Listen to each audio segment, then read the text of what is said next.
लोकसभा चुनाव में भाजपा का जाना तय हो गया है। इसीलिए भाजपा किसी तरह से कथित तीसरा मोर्चा बनवाकर खुद को बचाना चाहती है, लेकिन लोग अब किसी भी झांसे में आने वाले नहीं हैं। अखिलेश यादव के पास अब सजातीय वोटर भी नहीं बचे।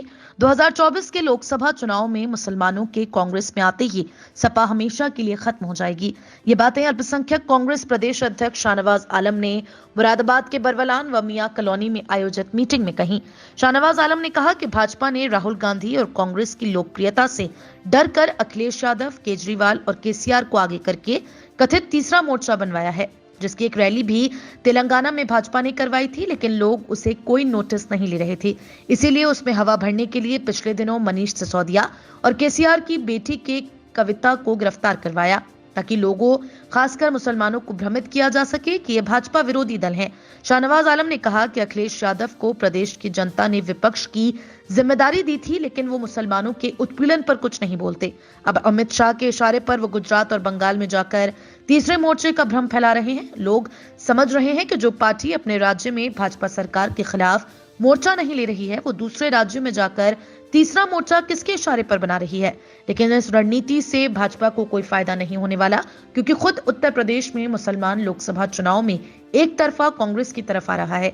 उन्होंने कहा कि 2019 के लोकसभा चुनाव में सपा और बसपा गठबंधन सिर्फ मुस्लिम बहुल सीटों पर ही जीता था। अखिलेश यादव की अपनी बिरादरी के लोगों ने बदायूं और कन्नौज में भी सपा को वोट नहीं दिया, जबकि यहां उनकी संख्या ज्यादा है।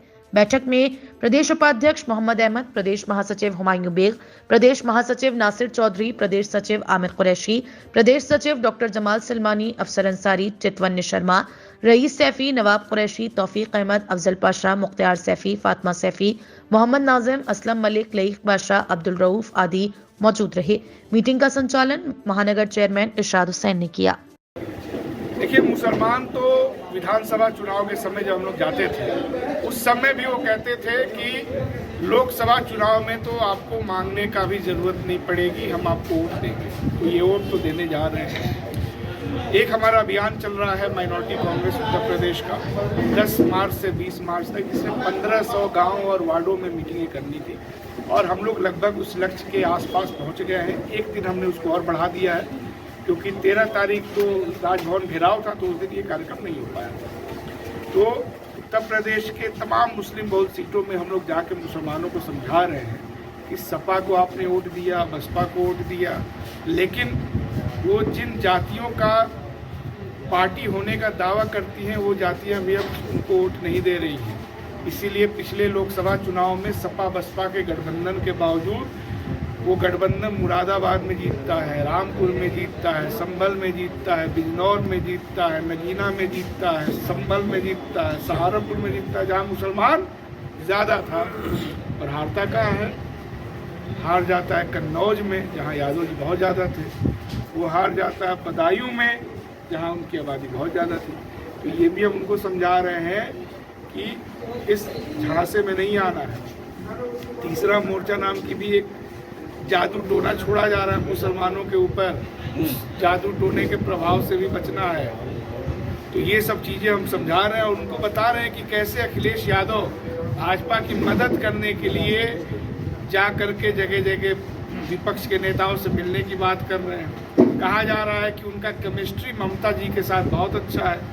आज एक पत्रकार ने हमसे कहा कि उनकी केमिस्ट्री बहुत अच्छी, इस पर एक बाइट भेजी। हमने कहा कि उनकी केमिस्ट्री तो मोदी जी से अच्छी है, क्योंकि उनके परिवार के ऊपर आय से अधिक संपत्ति मामला का जो मुकदमा चल रहा था, पिछले हफ्ते वो खत्म कर दिया गया। अगर आप वास्तव में विपक्ष होते तो राहुल गांधी जी के एक बयान पे कल पुलिस वहां चली गई, आपके घर भी जा सकती थी। आपके तो मुकदमे खत्म किए जा रहे हैं। तो आपकी केमिस्ट्री मोदी जी के साथ अच्छी है और आपके वालिद साहब की भी बहुत अच्छी थी।